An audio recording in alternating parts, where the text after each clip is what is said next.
நான் மட்டும் ஒரு விஷயத்தை செஞ்சுட்டு நான் மட்டும் பலன் அடைஞ்சு போகக்கூடாது. சாரிஜி மகாராஜ் அடிக்கடி சொல்லக்கூடிய ஒரு விஷயம், ஒரு ஊரில் ஒரே ஒரு பணக்காரர் இருந்தாலும் எல்லாரும் அவங்க வீட்டில் போய் திருடணும்னு யோசிப்பாங்க.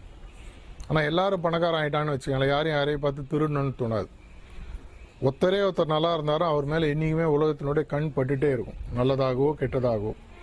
ஆனால் நம்மளுக்கு அந்த மாதிரி ஒரு மனசுக்குள்ளே கட்டுப்பாடு கிடையாது. எல்லாருக்கும் எல்லாத்தையும் கொடுக்கணும். நம்ம இவ்வளோ தூரம் எல்லா இடத்துலையும் எல்லாரும் இறங்கி எதற்காக பணி புரிகிறோம், எதற்காக வேலை செய்கிறோன்னா, இந்த ஆன்மீக விளக்கானது ஒரு மெழுகுவத்தி, 300 மெழுகுவத்தியை தான் அணைவதற்குள் ஏற்றி வைக்கணும் அப்படின்னு சொல்லுவாங்க.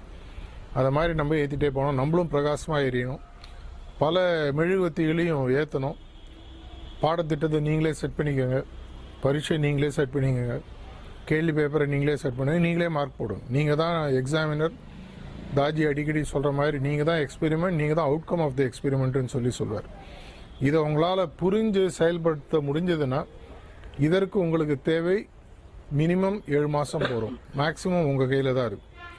7 மாதங்களில் குறிக்கோளை அடைவதற்கு உதவி செய்வதற்கு நான் தயாராக இருக்கேன், நம்மளுடைய குருநாதர்கள் சொல்கிறாங்க.